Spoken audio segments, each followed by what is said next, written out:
कि आप बड़ा ट्रांसफॉर्मर लगाओ, वो बड़ा ट्रांसफॉर्मर लगाया नहीं लगा। जतानियों के ढाणी के अंदर जो ट्रांसफॉर्मर लगा नहीं लगाया किसान भाई। कानौर से जो 33 kV की लाइन बाटाड़ू के अंदर लानी थी वो लगी या नहीं लगी। बाईटू के अंदर ब्लड बैंक नहीं था। कभी भी कोई आवश्यकता होती खून की तो हम लोगों को बाड़मेर जाना पड़ता था, बालोता जाना पड़ता था। बाईटू के अंदर ब्लड बैंक की व्यवस्था हुई या नहीं। एक्सरे की व्यवस्था बाईटू के अंदर नहीं हुई। एक्सरे की डिजिटल एक्सरे जो सबसे आज के समय में टेक्निकल तौर के ऊपर सबसे नई व्यवस्था है, वो एक्सरे का व्यवस्था बाईटू के अंदर हुई या नहीं। 35 बेड का अस्पताल था, वो 35 बेड का अस्पताल 75 बेड का अस्पताल स्वीकृत करवाया।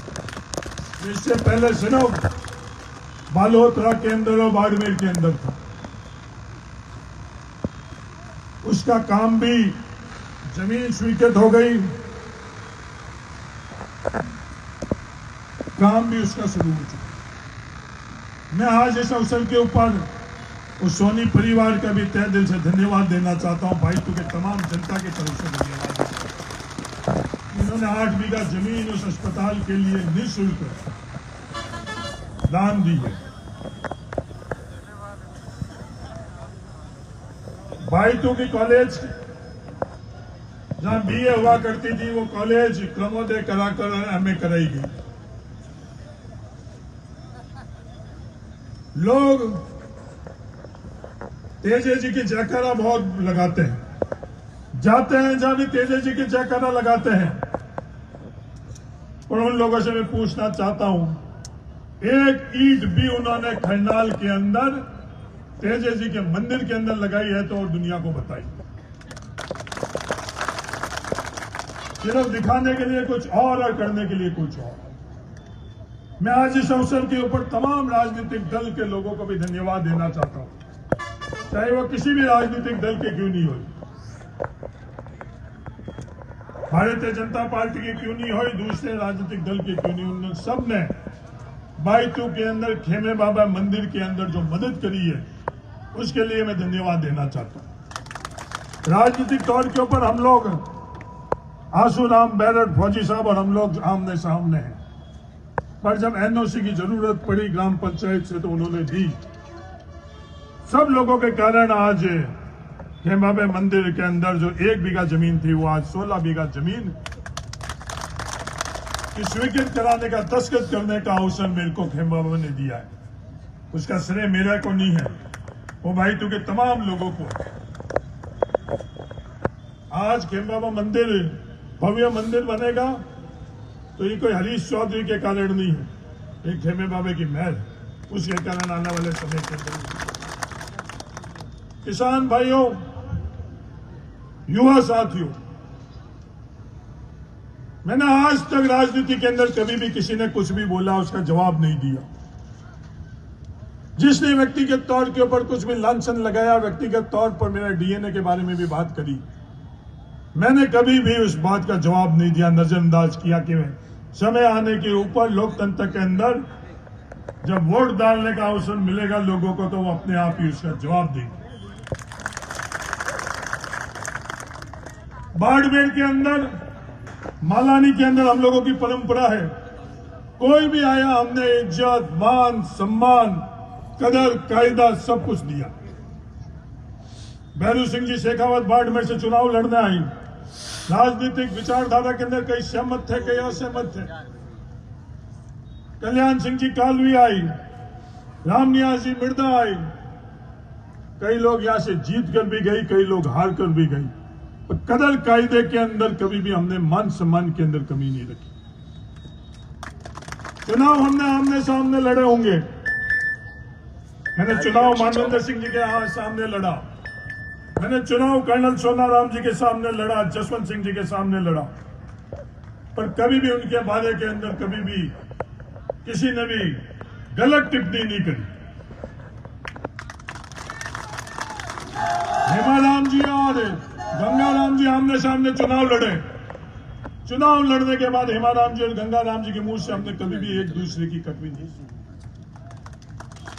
ये बाड़मेर की परंपरा है। ये पूछते हैं कि बाड़मेर के युवा, मैं उनसे निवेदन करना चाहता हूं, ये हजारों की तादाद के अंदर खड़े हैं, ये युवा नहीं है, ये बाइतू के युवा नहीं है। किन युवाओं की बात कर रहे हो आप? पर कल जो उन्होंने सीमाई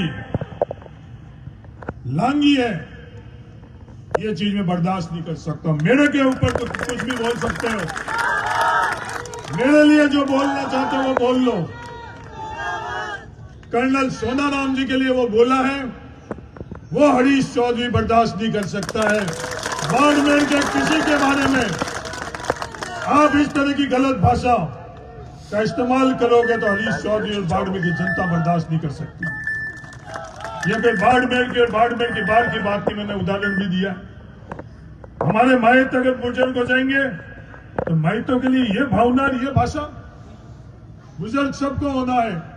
बोलने वाले भी 50 साल के हो गए, मैं भी 50 साल का हूं, बुढ़ापा हम लोगों को भी आएगा। तो बुढ़ापे के लिए ये व्यंग और ये बातें करनी, खुद करनी और खुद के साथ जो हमारे खुद के बाड़मेर के परिवार के नौजवान हैं उनसे गलत बातें करवानी, क्या ये शोभा देती है या नहीं देती?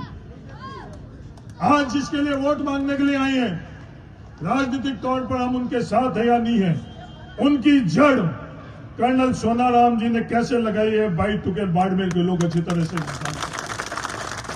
उम्मीदवार की मदद कर्नल सोनाराम जी ने क्या करी है वो अच्छी तरह से वो खुद जानते हैं।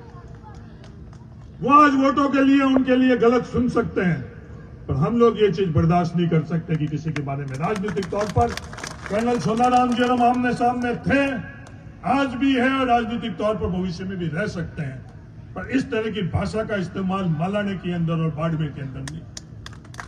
आज ये अहंकार करते हैं, वोटों की अहंकार करते हैं। मैं उनसे निवेदन करना चाहता हूं कि जिस दिन गिनती आज बात करते हैं उंडू के अंदर की बाड़मेर के जिला प्रमुख कौन बनेगा, बाड़मेर का जिला प्रमुख कौन बनेगा, वो बाड़मेर के मतदाता तय करेंगे। जिस दिन मतदाता कि मत की गणना हो जाएगी उस दिन आप देख लेना कि बाड़मेर के जिला प्रमुख जिला परिषद के माध्यम से कौन बनेगा। भाषणों से नहीं बनेंगे, विवादों से नहीं बनेंगे, लोगों का दिल जो जीतेगा वो जिला प्रमुख बनेगा। आज ये आकर आप बाड़मेर के लिए बात कर रहे हो, आप बात कर रहे हो कि बाइतू का प्रधान कौन बनेगा। युवा साथियों में एक चीज की आप लोगों से बात कर रहा हूं, वो उस दिन आप देख लेना। बाइतू का जिला प्रमुख कौन बनेगा ये तो बाइतू की जनता तय करेगी। खिवसर का प्रधान कौन बनेगा, जिस दिन नतीजा आएगा उस दिन आप लोग उस बारे में उनसे पूछ लेना। ये आकर बाइतू की बात कर रहे हैं, ये 15 साल तक चिमटाराम बेनीवाल को बाइतू के लोगों ने प्रधान बनाया है।